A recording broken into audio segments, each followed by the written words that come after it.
gracias a Caro y a Marcelo, dos amigos, por esta invitación y el honor de estar con los colegas en esta charla y ver a alguna gente amiga que también es una ciudad tan querida. Vista de afuera, hago pequeña introducción, pero vista de afuera, Rosario es una ciudad para los no rosarinos que tiene una impronta, ¿no? Una gran identidad. Pero me quedé pensando en una cosa que era sobre esta pregunta, por qué ocupaba este lugar preponderante en los medios y en las crónicas actuales en relación al narco, cuando obviamente no es la única ciudad donde hay narcotráfico, no es la única ciudad donde hay violencia. Yo soy porteño, en la ciudad de Buenos Aires también hay zonas difíciles de mucha, digamos, de esta presencia narco, obviamente en el Gran Buenos Aires, y me quedé pensando que en la provincia de Buenos Aires, y sobre todo obviamente también en el Gran Buenos Aires, el conurbano bonaerense, y seguramente en el sentido común nacional que se teje en el área metropolitana, hay un leitmotiv que es muy claro y que incluso alguien que fue funcionario de esta provincia hace unos años fue uno de los impulsores en la instalación de ese leitmotiv, que es el siguiente: no debe haber lugar con más negocio, que obviamente no solo el narcotráfico, que el Gran Buenos Aires, pero está regulado. ¿Y quién lo regula? La policía. ¿No? Es decir, hay un tuitero magnífico, ahora se llama X, que decía, había tuiteado el otro día decía que era como el meme del hombre araña entre la cartelización de la droga y la policía bonaerense. El meme del hombre araña es dos iguales que se señalan y se acusan. Uno, sin entrar en detalle, y para no meterse en problemas, pero uno diría, suscribo a ese lugar común, que tampoco no es que prendés la tele y lo está diciendo Mirta Legrand, ¿no? Pero es un lugar común del análisis político, de la crónica social, que dice la policía es quien regula el delito en la provincia de Buenos Aires.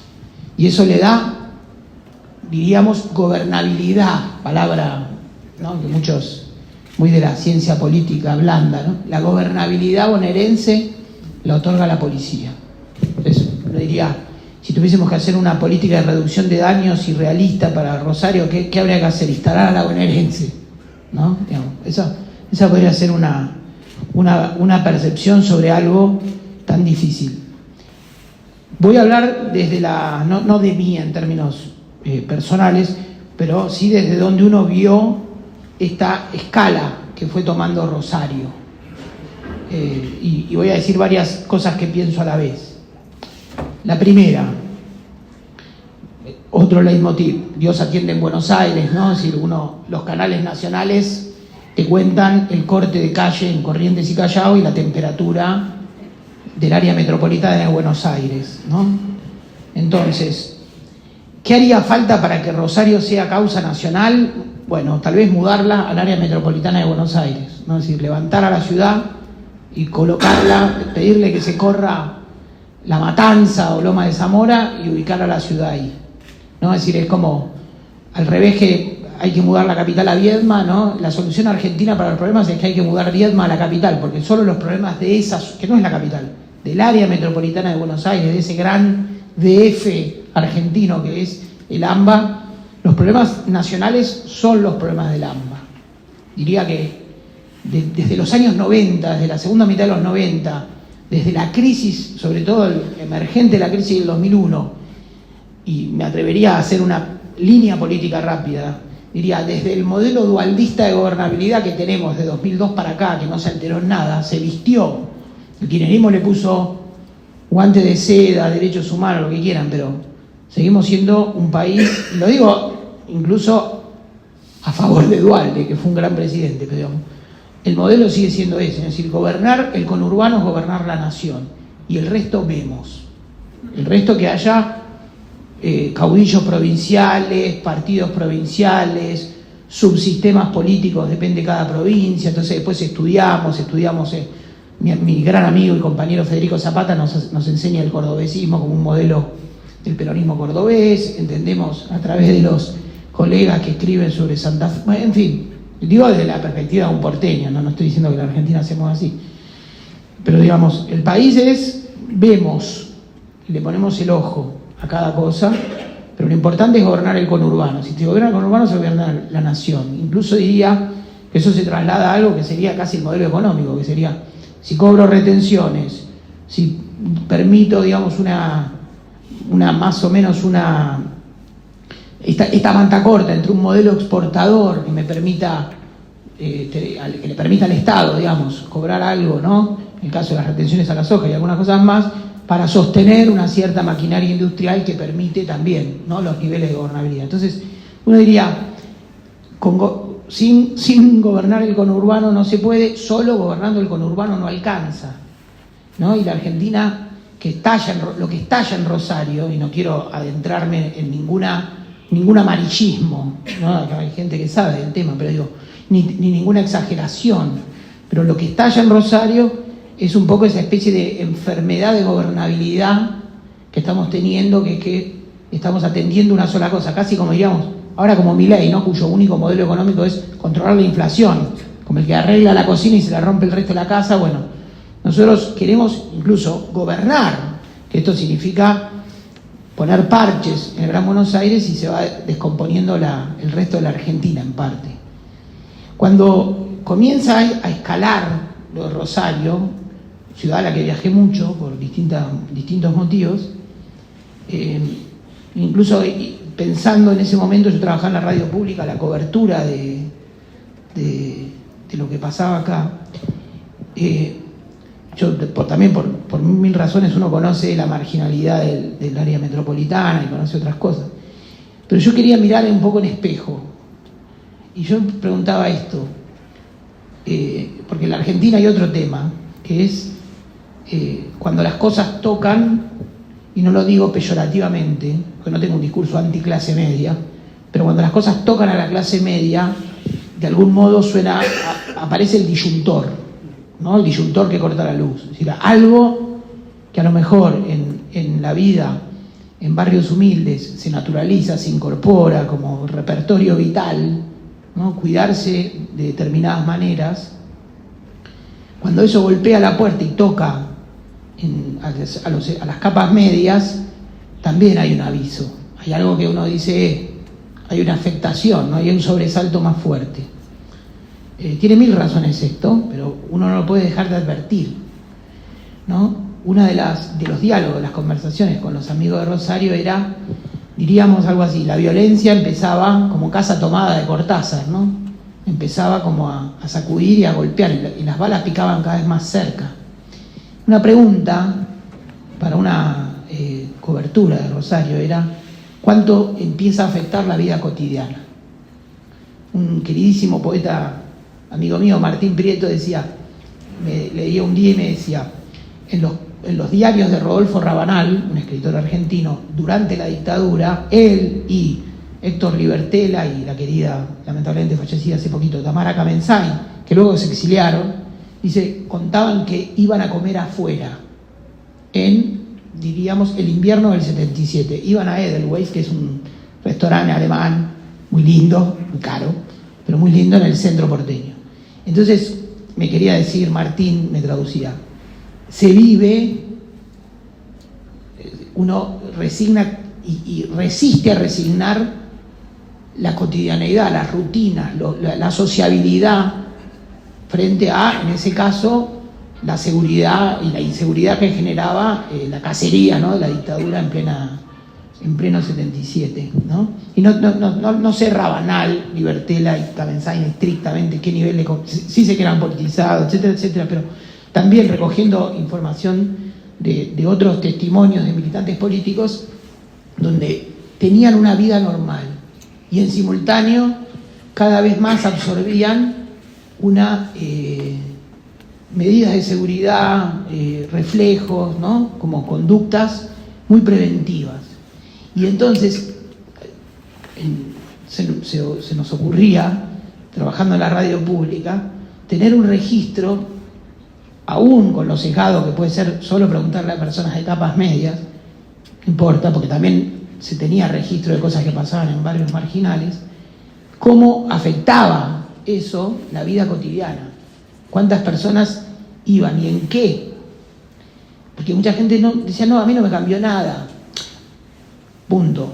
Obvio que de noche no salís, a mí no me cambió nada, pero ninguna chica camina sola, todas van en grupo, no sé qué.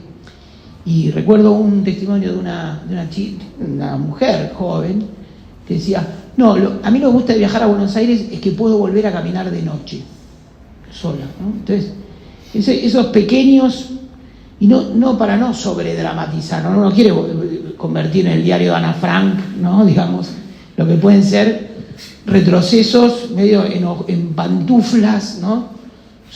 Y la cesión que se hace de aspecto de la vida cotidiana. Pero ese me parece que si uno tuviese, y tomando la pregunta que hacía Caro originalmente, cómo escribir hoy, sería cómo tratar de encontrar la manera de revisar los pequeños retrocesos, la zona limítrofe entre lo naturalizado y lo no naturalizado, en personas, diríamos, entre comillas, comunes, no solo en la vida de los marginales, que no conocen la violencia de hace 10 minutos, así como solía decir Tulio Alperindón, un historiador liberal, que digamos que la dictadura tenía una gran, y contra la dictadura, el discurso democrático era tan fuerte, sobre todo porque se había cobrado víctimas en capas medias, ¿no? Es decir, la vida de los pobres y de los obreros del siglo XX era una vida que conocía La noche y niebla del José León Suárez, no la conoció solo en el 76, pero obviamente que en el 76 podían entrar a las patadas a un departamento en Figueroa Alcorte y Tagle, ¿no?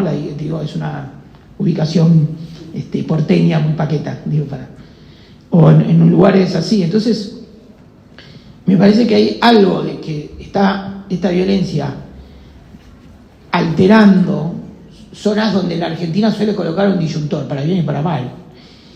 Y un elemento en este país, yo dije el AMBA, digo la clase media. Y el tercer elemento, y termino acá, que es el Estado. En Argentina, durante la pandemia, el gobierno del Frente de Todos supuso que su consigna del Estado te salva era una consigna eficaz. Y en la Argentina entramos a la pandemia diciendo el Estado te salva y nos fuimos con la palabra casta metida en el Tujes y con el gobierno de Milei, ¿no? O sea, con la contracara completa, el mayor contraste posible entre lo que podía significar como mensaje el Estado te salva con un nuevo presidente cuya línea discursiva es que el Estado es una asociación criminal. Nunca vi tanta ineficacia narrativa en un gobierno peronista, y uno de los aspectos podía ser porque para mucha gente el Estado es algo naturalizado, aún que no es la mejor prestación, aún en una época donde, y esto nos pasa a todos, nuestro ideal de progreso es privatizar nuestras propias vidas, es tener una prepaga, si es posible enviar a un hijo a un colegio pago, a un parroquial, a lo que sea. Es decir, no somos acá, digamos, el Estado, porque nos imaginamos funcionarios públicos y benefactores de otros.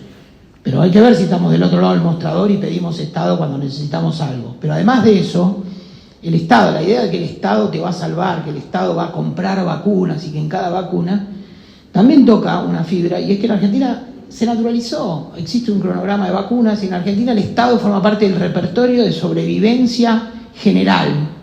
Un montón de gente sabe que cuenta con el Estado, aunque sea una mierda el Estado.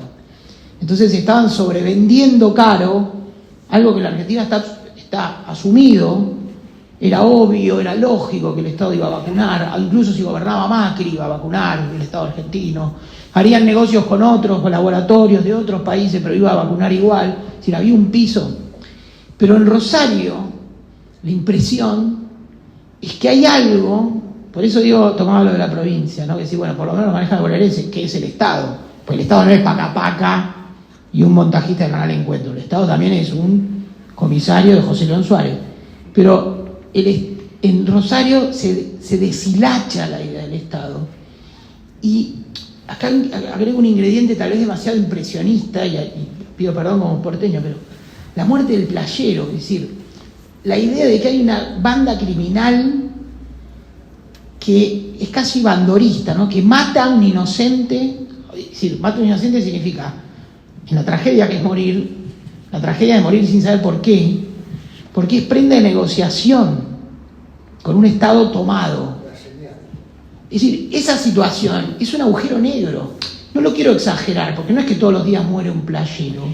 Y ya absorbimos el playero como absorbimos las Torres Gemelas. Uno absorbe lo siniestro. Pero también ahí, me parece que es algo que uno dice, se desfondó. Se desfondó.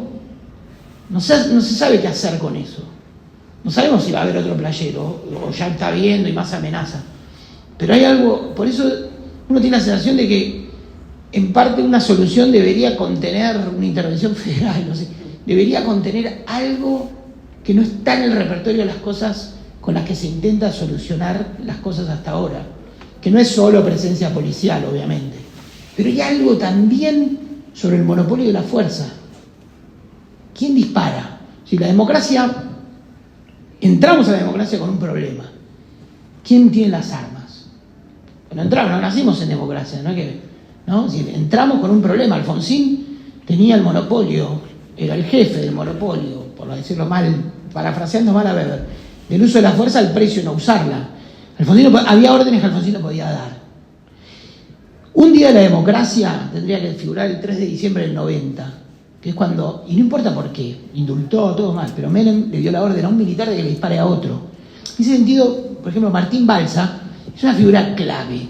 Podría ser tan importante como el juicio a la Junta, porque es un hombre que le disparó a otro militar, cosa que no se había dado esa orden nunca, desde 1983 hasta... O sea, fueron 7 años donde vivíamos, hay jóvenes acá tal vez que no conocen la metáfora del general Alaiz, que es el limbo en el que se perdía la orden de un presidente democrático.